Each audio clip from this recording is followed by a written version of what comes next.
From Utah Public Radio, this is UnDisciplined. I'm Matthew LaPlante. There is a sense that 1.5 is sort of a magic number. For years now, it's been the de facto international goal for the amount of climate warming we can tolerate. That's 1.5 degrees Celsius or 2.8 degrees Fahrenheit above pre-industrial averages. But here's the thing. That's still a lot of warming, capable of disturbing regional climates in all sorts of really profound ways. Heat records are breaking all over the globe. Droughts are becoming more severe. Wildfires are becoming more intense. Hurricanes are intensifying. And so, back in the 1970s, a Russian scientist named Mikhail Bujko had this idea. If we put sulfate aerosols into the atmosphere, we could essentially create a reflective blanket around the world that would limit some of the incoming shortwave radiation that comes from the sun. And if we did that, then the Earth would never absorb that radiation. It would never be re-emitted as long-wave radiation, which is what gets absorbed in our atmosphere by greenhouse gases. And with that, we could cool the Earth. This was mostly treated as a thought experiment. But as human-caused greenhouse gases continued to rise, temperatures did too, and all of these resultant weather effects began to occur, this idea began getting more attention. And today, many people believe that geoengineering efforts like stratospheric aerosol injection would be the cheapest, the easiest, and the fastest way to cool a rapidly warming planet. But if this feels a little bit scary to you, you're not alone. There are a lot of unanswered questions, no real path for answering them all, and no consensus as to whether it's even a good idea to try to figure it out. But because it would be cheap, and because it would be relatively easy, and because it would be relatively fast, there is growing concern that someone out there might try. They might make this decision for all of us.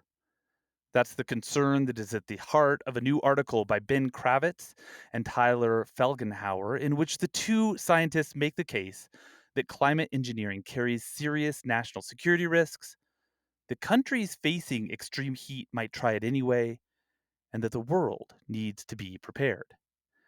Ben Kravitz is an associate professor of Earth and Atmospheric Sciences at Indiana University, where his main area of research is climate engineering, the deliberate modification of climate systems to offset global warming. Ben Kravitz, welcome. Thanks for having me. Ben, a lot of people sort of meander their way into a research focus, but when I look at your research trajectory, I get the suspicion that you were sort of thrusted a bit into yours by two things that happened within a month of each other in the summer of 2008. Those were the eruptions of the Okmok volcano in the Aleutian Islands and then the eruption of the nearby Kasatochi volcano. These were the largest stratospheric injections of sulfur dioxide in about 20 years. And this gave you an opportunity to investigate something very interesting about volcanic eruptions. Can you explain what that is? We know from past volcanic eruptions that they put a lot of stuff in the atmosphere. One of the things they put up there is sulfur. And when sulfur stays up in the atmosphere for a long time, in this case, a year or a couple of years, it can form these microscopic droplets called aerosols. And as it happens, sulfur aerosols are highly reflective. So they send a small amount of sunlight back to space that cools the planet. We've seen this in major volcanic eruptions in the past. And so that's where a lot of the ideas for geoengineering came from. If volcanoes could do this, maybe we could do it on purpose. And at that time in 2008, I mean, geoengineering had been talked about, this idea of sulfuric infusion into the atmosphere, mimicking what volcanoes do, had been around for decades. But, there was this idea that we could do it, but it was still kind of nascent. And so one of the things you started doing is you started modeling these possibilities. And you also began looking at the practicality of how we'd go about doing this, because there's certain like logistical things you would have to figure out, right? Yeah, for sure. I mean, we're talking about the potential modification of the entire Earth system. So there's a lot that goes into that. There's climate science, there's engineering, there's social science, there's ethics, there's governance. If you can think of it on this planet, it probably has something to say about geoengineering. And then in 2010, you joined a team led by Alan Robach from Rutgers University. And you guys were looking at whether geoengineering could be tested. And you came upon this pretty startling conclusion that actually it can't be tested. The complexities are such that the only thing resembling a test would be a full scale implementation. In 2012, you shared this sort of other sort of stark and startling revelation. This is one that became the central and really haunting example in Elizabeth Kolbert's book about a decade later. She called that book Under a White Sky. And the premise was that the result of a successful act of geoengineering through the introduction of stratospheric sulfate aerosols would not actually be a return to the climate of pre industrial days, but rather, as she wrote, an unprecedented climate for an unprecedented world where silver carp glisten under a white sky. This was sort of a poetic way of saying what you had said in this paper in Geophysical Research Letters, which is that if we were to go ahead and do this thing, the effect would be sky whitening during the day and afterglows near sunset, as is seen after large volcanic eruptions. That would be the sky that we would live under. I think that's a little overblown. So, the amount of aerosol we would be talking about in the atmosphere, the effects would look similar to life in a big city. So, we know there's pollution in a big city. I've been to New York quite a few times. The sky was still pretty blue. I mean, we don't all want to live in a big city, though, right? I mean, like the sky would still be pretty blue, but it would be discernibly different than the sky that we evolved under. Yeah. So, that's getting into some interesting aspects of human caused climate change. We always start at the Industrial Revolution, and we always say humans really started modifying the planet from the Industrial Revolution. Agriculture is what, 7,000 years old? That's major land use change. It's really hard to say what we evolved under because we've been modifying the planet for so long. Does it disconcert you? I mean, certainly, I mean, like, as I read this paper from 2012, it reads like a scientist who is disconcerted. Maybe I'm reading into that. No, well, I mean, the idea of geoengineering scares the hell out of me. And if it does for you too, great. It means you have a pulse. But what I think your description of Elizabeth Kolbert's book gets wrong is that there's one thing that scares me even more than geoengineering, and that's climate change. That's an unprecedented world for us. It's causing huge amounts of problems right now, and we haven't even hit 1.5, let alone 2, or some of the estimates are saying we'd even go up to 3. That's terrifying. So, as much as geoengineering terrifies all of us, it might be better. And we need to do the research to find out. By the mid 2010s, you'd become pretty vocally concerned that to do this research, we had a really big control problem because we weren't going to know how to optimize this potential solution for climate unless we did it. And we've gotten better, I think. I think in no small part because of work that you and your collaborators have done at modeling the global response. But we're still not very clear on what all the regional feedbacks would be. And those could hit people in very, very different ways. Yeah. So nobody goes outside and asks what's global mean temperature today. They want to know what's going to happen in their region today. And so the regional effects are really important, and not just the effects. Like climate models can answer questions about temperature, precipitation, wind speed, but that's not what people care about. People care about water security, food security, things like that that affect their lives. And so we still have a lot of work to do on the regional aspects. Where the control theory can come in is it allows us to shift what we need to work on. So there are a lot of uncertainties in the climate system. Some of them can be reduced through research. Maybe some of them can't, but can they be managed? And that's what control theory does. And we do this sort of thing all the time. So when you drive to work, you don't necessarily know, okay, the road's going to curve in 100 feet by 2 degrees to the left, and there's a pothole that's going to jostle my car. So I have to do all these calculations and map everything out. That's not how it works. If you want to go right, you turn the wheel. If you want to go left, you turn the wheel.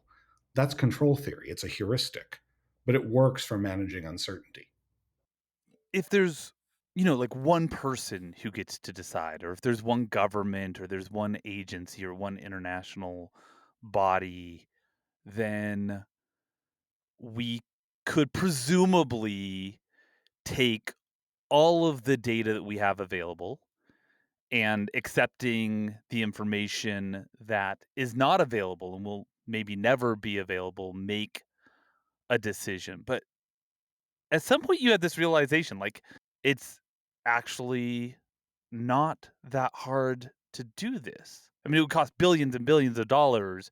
It would be hard. It would be a massive effort. But if the US wanted to do this, or if China or India or Russia or Brazil or Egypt or Australia wanted to do this at some point, it could be done.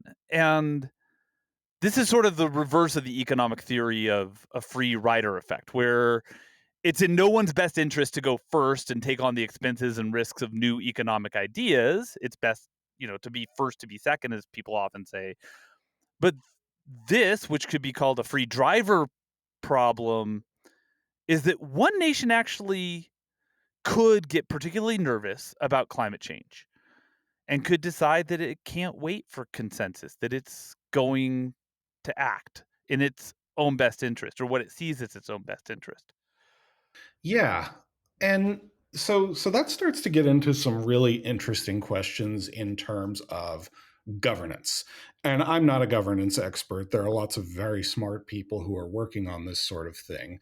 We don't have a clear governance body that exists that could manage something like this yet.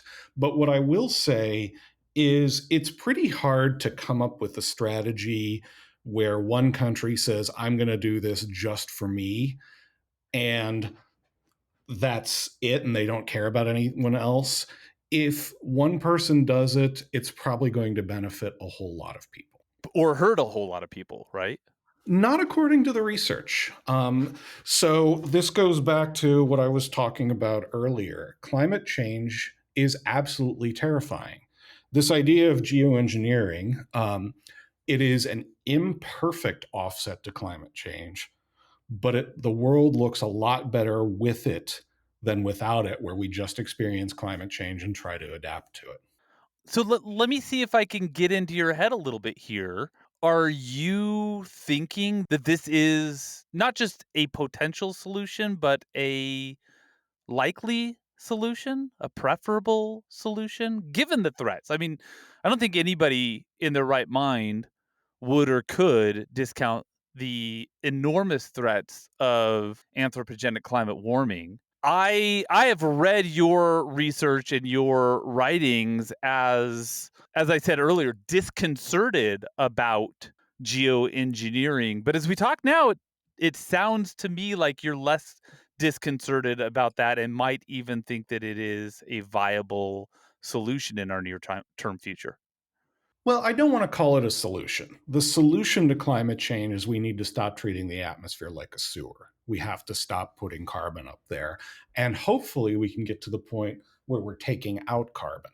If you look at how much we've put up there, it's 1.7 trillion tons of carbon dioxide, and we're putting up about 37 billion tons a year.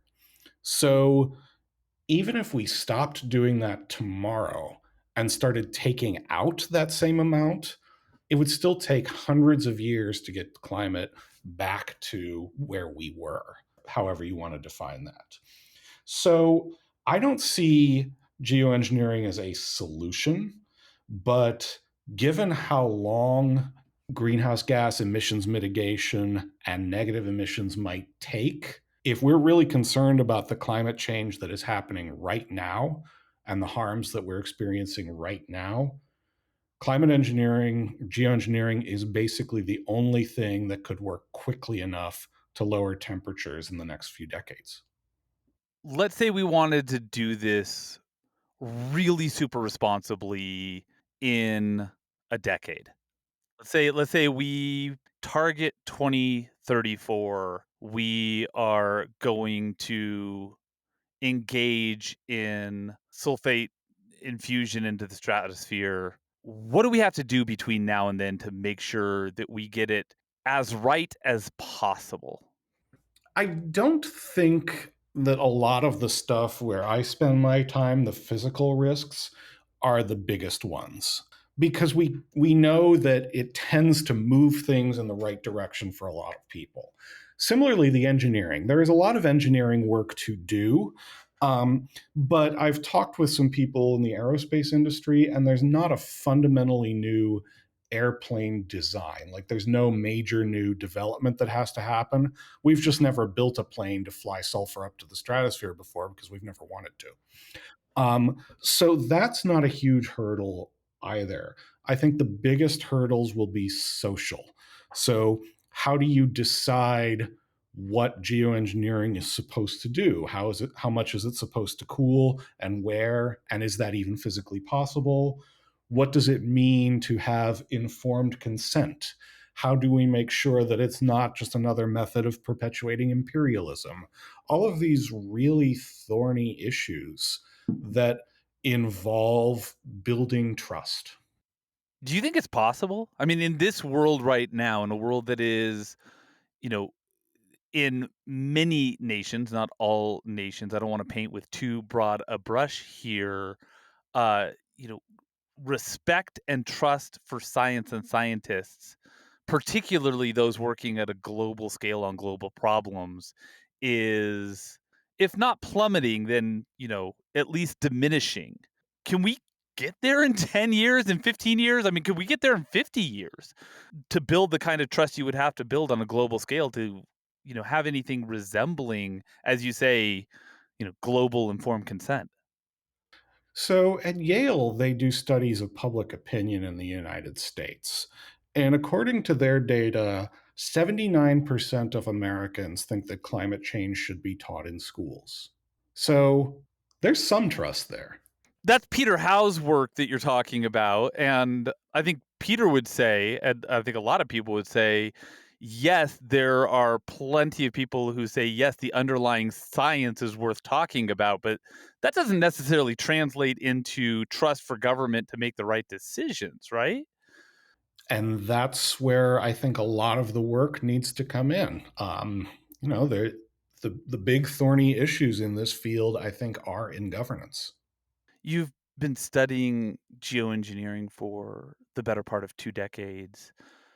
You've warned that there are still far more questions about climate engineering than there are answers. I think that's something that I suppose a lot of scientists would say about their fields. It's sort of how science works, right? With new discoveries begetting new questions.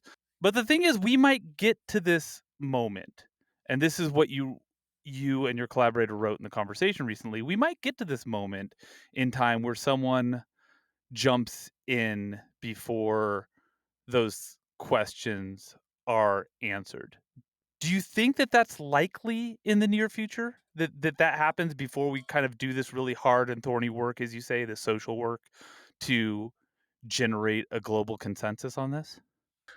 So we're never going to know everything, and that's not how science works anyway. And it's also not how decision making works. If you ask decision makers in high levels of government, they make decisions under uncertainty all the time. So that full certainty is not what we're going for. But Where I see my role is I really do think that someday this is going to be talked about seriously enough where people in the room are deciding, should we do this or not? And when they get to that room, I want them to have the best information possible.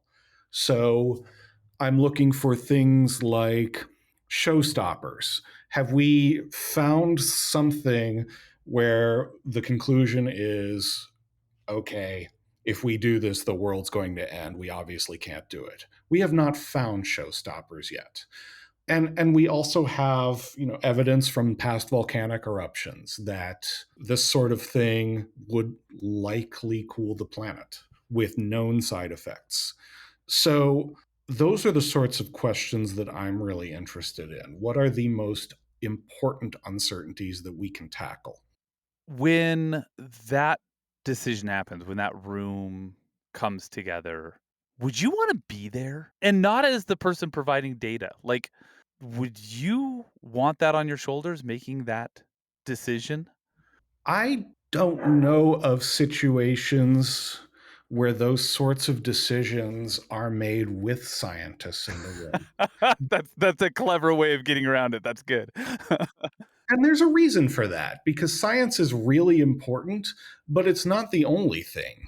So, one example that I can think of is there have been plenty of studies of the effects of geoengineering on agriculture. And so you can look at things like temperature and rainfall and winds, which affect agriculture. But if you get a result that says, well, agricultural yields would go down by 5%, you might say to yourself, well, I'll just add more fertilizer and it'll take care of that. And those are the sorts of complicated decisions that physical scientists like myself can't make. We can provide information in one piece of that. You are currently, if I'm doing my math right, you're in your 40s. Can I ask you to imagine forward to say, I don't know, like your 70th birthday? Do you think that we'll get to that year without someone trying this out? I looking back over the past 10 years or even 5 years, I gotta tell you, I have given up predicting the future. It's just something that I've noticed I am completely incapable of doing. I could refer you to some futurists who really like that sort of thing. What I can say is that I am hopeful. Otherwise, I wouldn't be working on this. So you're hopeful that it becomes a solution that we increasingly take seriously, that we increasingly get closer to, if some other solution doesn't magically appear before us that saves our butts. Well, I want to avoid magic here. So let me tell you about a class that I teach on climate change science. And I live in southern Indiana. It's not exactly the most politically liberal place, and so I never really know what kind of students I'm going to get in my class. So I offer a pretest. I ask them to write a 300-ish word blog post. If you're concerned with climate change, why? If you're not concerned with climate change, why not? And if you don't know anything, what do you want to learn? And I'm thinking I'll get a nice mix and that'll help guide what lessons I'm going to provide in the class. Out of 25 students, all 25 write something along the lines of, I don't even know why I'm taking this class or getting a degree because we're all going to be dead in 20 years. Um, the generation of students out there right now is devastated emotionally by the prospect of climate change. And so I talk about geoengineering in my class as part of a unit on hope. And I don't sugarcoat it. I think there are plenty of real problems with geoengineering, but the students walk away from that thinking, at least there's something. So I'm very hopeful that we get our act together. I'd love it if geoengineering were just, you know, made obsolete because we decide to get our act together and get greenhouse gases out of the atmosphere. But I look at the numbers too. That's Ben Kravitz. He's an associate professor of Earth and Atmospheric Sciences at Indiana University, where his main area of research is climate engineering, the deliberate modification of the climate system to offset global warming. Ben Kravitz, thank you. Thank you.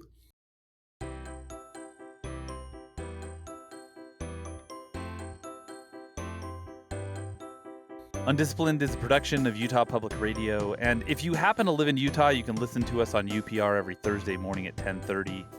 If you miss us then, you can listen to every episode of UnDisciplined wherever you get your podcasts. Our program is supported by the College of Humanities and Social Sciences at Utah State University, and from listeners like you. You can support our work at donate.nprstations.org/UPR. Our producer is Reagan Edelman. Our theme music is Little Idea by Benjamin Tissot. And I'm Matthew LaPlante. Thanks for listening. Now go have big ideas.